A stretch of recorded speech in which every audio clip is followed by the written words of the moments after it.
नमस्ते दोस्तों, दाऊदतम चैनल पर आपका फिर से स्वागत है।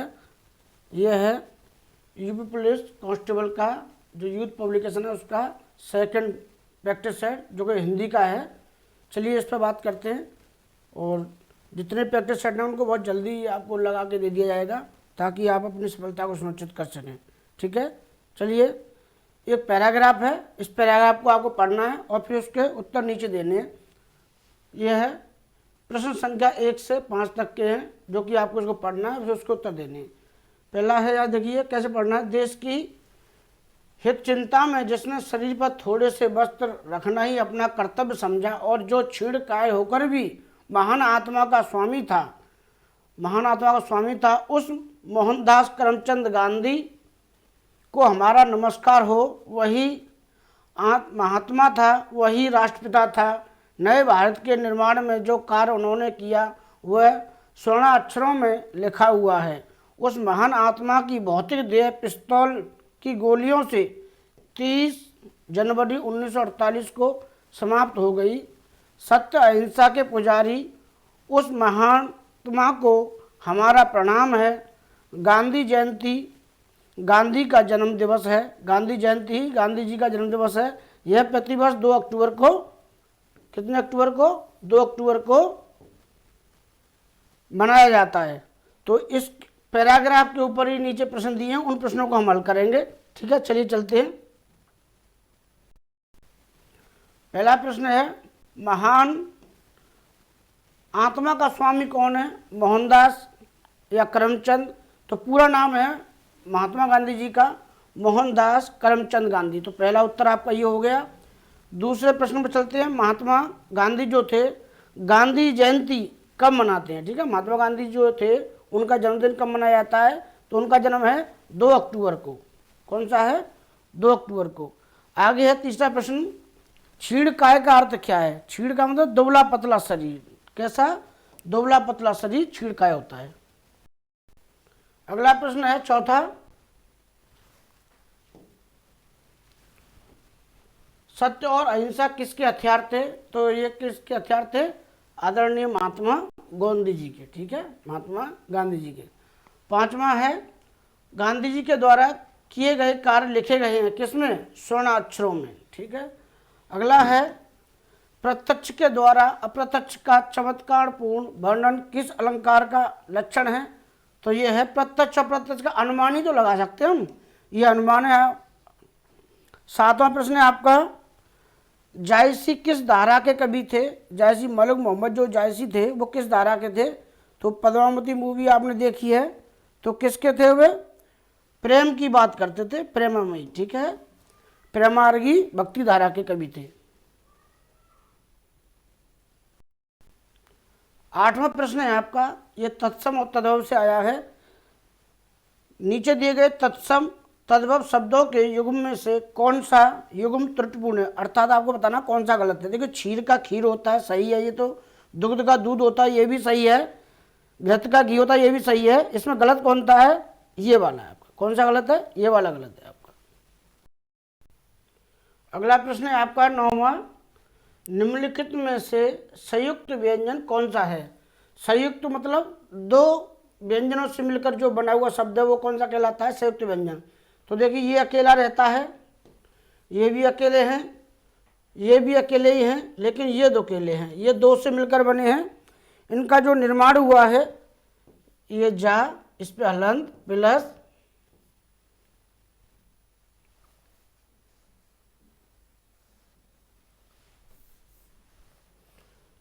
ये बने हैं जा प्लस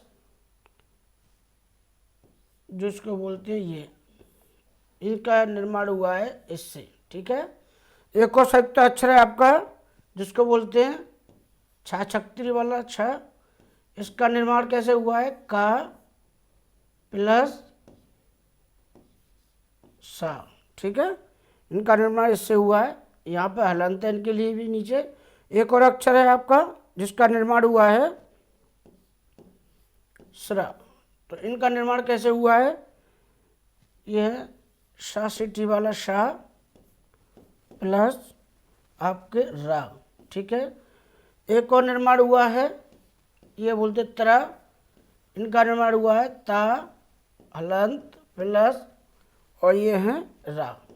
ठीक है, 4 संयुक्त अक्षर होते हैं, कौन से? ज्ञानी होता है एक होता है क्ष, एक त्र और एक श्रा। ठीक है, ध्यान रखना इनका, ये पेपर में पूछ सकते हैं।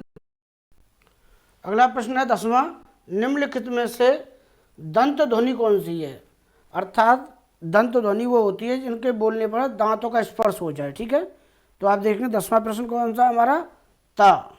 ठीक है, कौन सी ध्वनि है? ता, जो दांत से बोलती है। आप ता तकली बोलोगे तो ता दांत आपके क्या है? चिपक जाएंगे। ता वर्ग में और भी आते हैं, ता तकली, था तन, दा दवा, दा धनुष, ना नल। ठीक है, इनके बोलने पर क्या? दांतों का स्पर्श होता है। आगे चलते हैं। 11वां प्रश्न है आपका, कवि बिहारी का जन्म कहाँ हुआ था? कवि बिहारी का जन्म कहाँ हुआ था? इनका जन्म हुआ था कहाँ? ग्वालियर में। कहाँ पर? ग्वालियर में। बिहारी जी का जन्म ग्वालियर में हुआ था। बिहारी जयपुर के राजा जयसिंह के आश्रित कवि थे।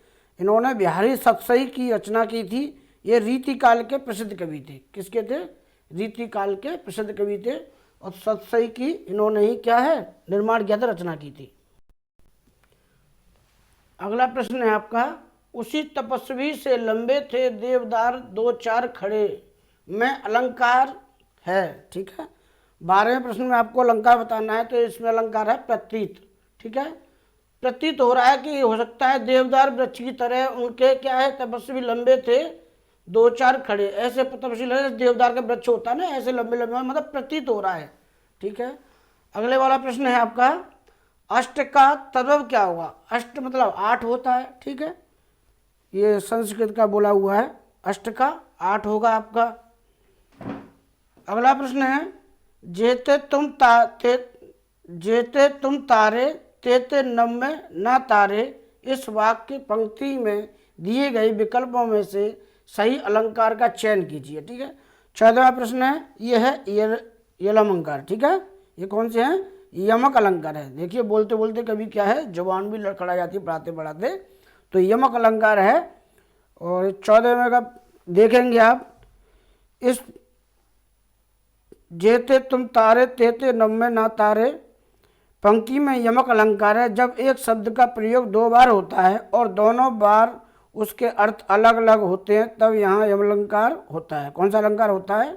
यमक अलंकार होता है। उदाहरण, ऊंचे घोर मंदिर के अंदर रहने वाली ऊंचे बोर मंदिर के अंदर रहती है। मतलब एक शब्द है और उसके क्या शब्द अलग अलग आ रहे हैं। ठीक है,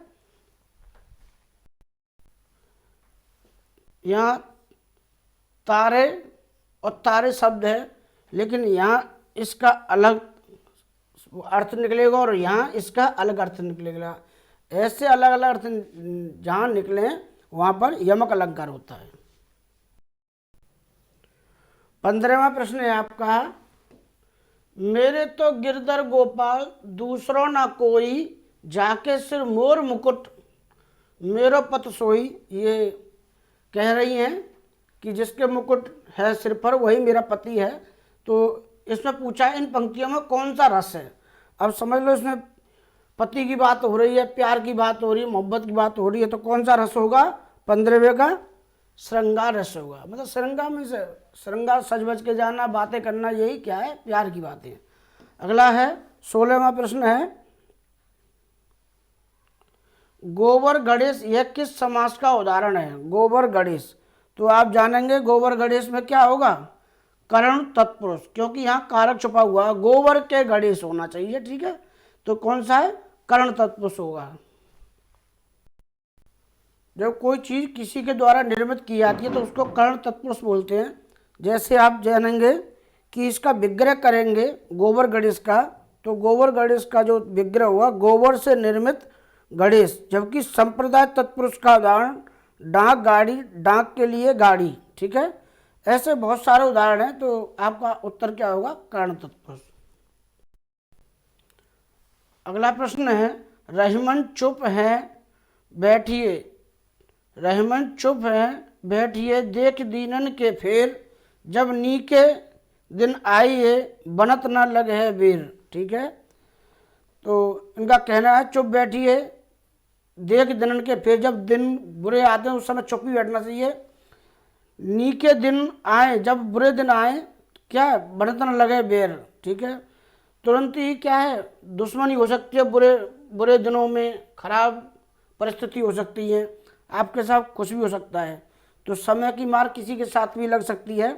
तो कहने का तात्पर्य है उपरोक्त पंक्तियों में दोहा नामक अर्ध मात्रिक छंद है, जिसके प्रथम तृतीय चरण में 13-13 मात्राएं, द्वितीय तथा चतुर्थ चरण में 11-11 मात्रा हैं।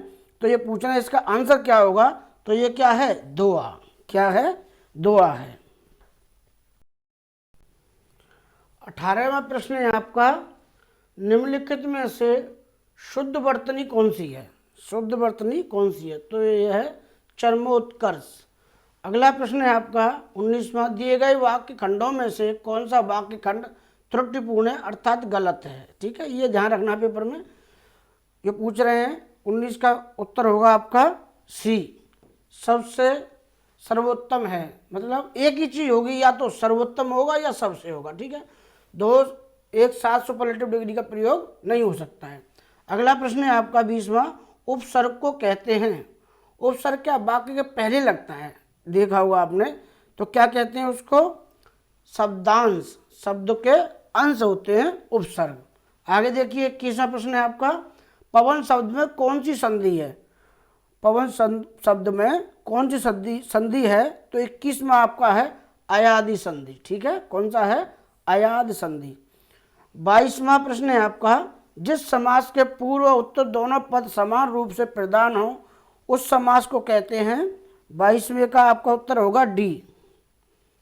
ठीक है, क्योंकि द्वंद्व समाज में दोनों बराबर के ही होते हैं, द्वंद्व दोनों के बराबर में ही होता है, इसलिए दोनों पद इसमें प्रदान हो उसे क्या कहते हैं, द्वंद्व समास कहते हैं।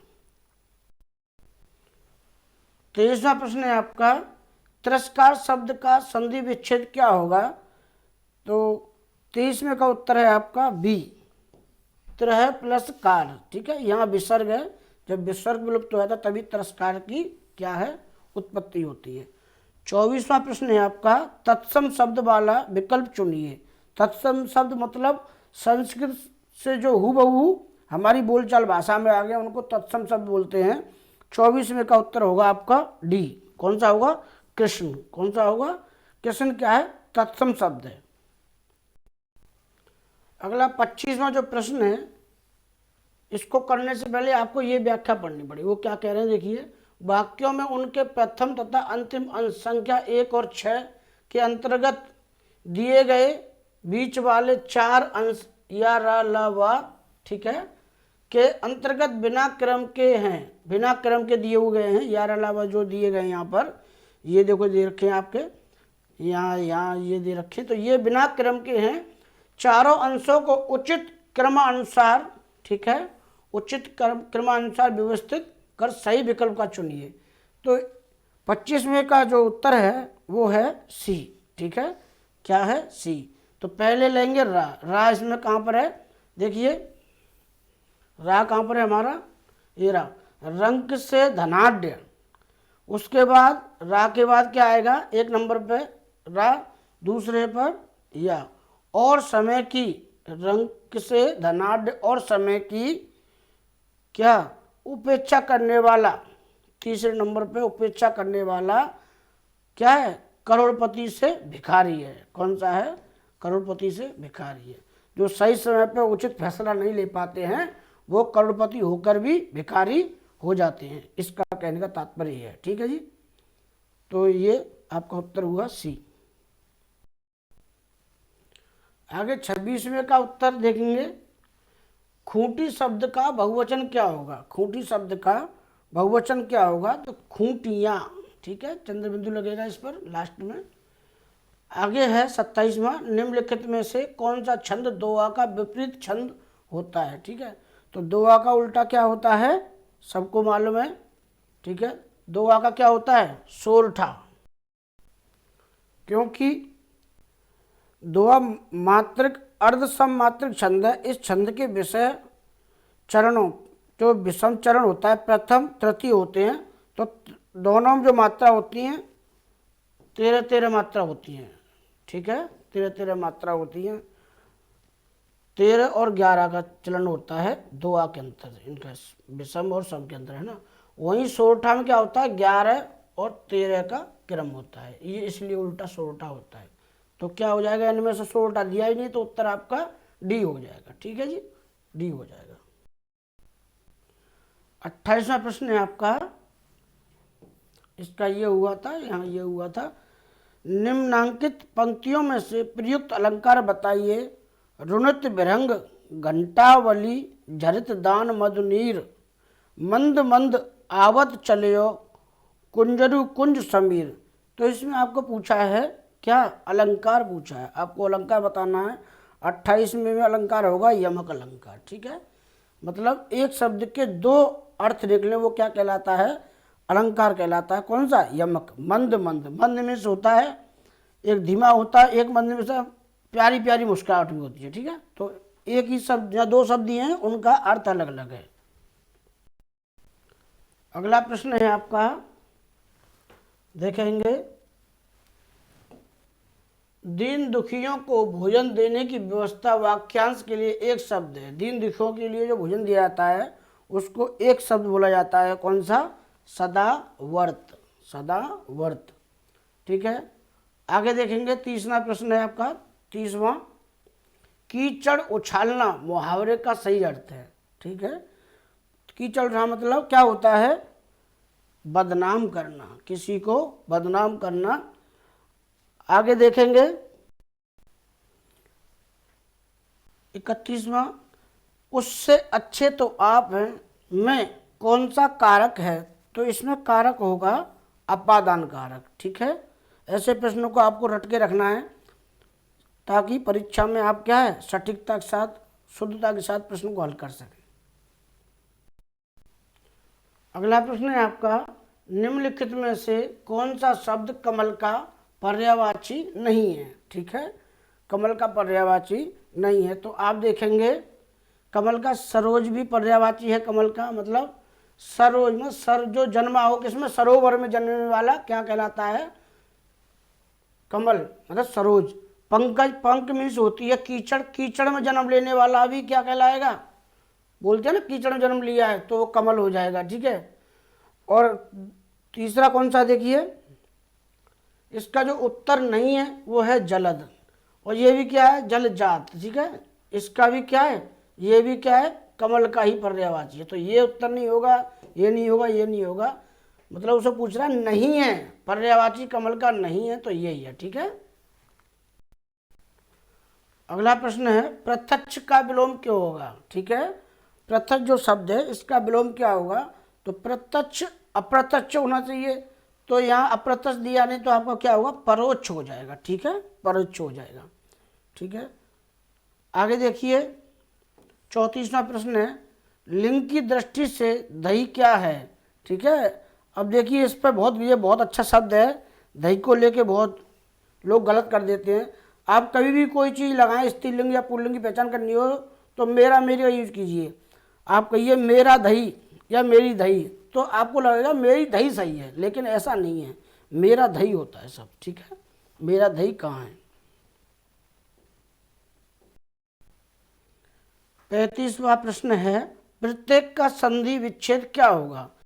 प्रति प्लस एक जहाँ पर होगा वहीं आपका उत्तर होगा, तो कौन सा हो जाएगा, 35वें का आंसर क्या होगा आपका, वी होगा, प्रति प्लस एक।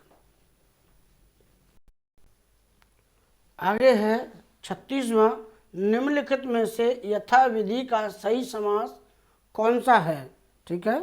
36वां आपका क्या होगा, अव्ययी भाव समास कहलाएगा ये।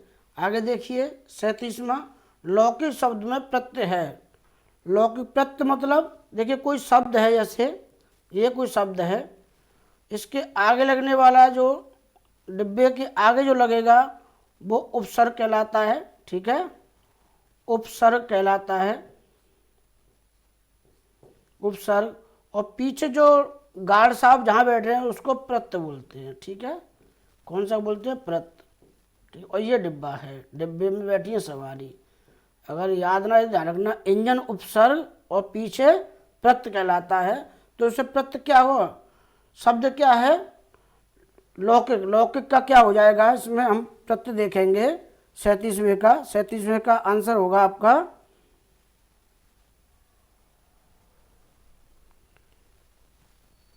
एक। ठीक है, कौन सा होगा, एक। 38वां जो क्वेश्चन है उसका देखेंगे, ये हिंदी का अंतिम प्रश्न है इस प्रैक्टिस सेट का। निम्नलिखित में से शुद्ध शब्द है, ठीक है, शुद्ध शब्द ध्यान रखिएगा, इसका शुद्ध करने के लिए आपको पूरा जा नहीं लेना है, जहां पूरा जा आपने लिया वहीं आपका उत्तर गलत हो जाएगा। ठीक है, तो इसका उत्तर क्या हो जाएगा, पूजनीय। नानल पे क्या है, पूजनीय। और पू पे है जो बड़ी यू की मात्रा आती है, ना कि छोटी यू की। ठीक है, इसलिए गलत हो गया। समझ गए आप। चलिए, बहुत बहुत धन्यवाद, मेहनत करते रहिए, आगे बढ़िए हमेशा, यही शुभकामनाओं के साथ आपसे विदा लेते हैं।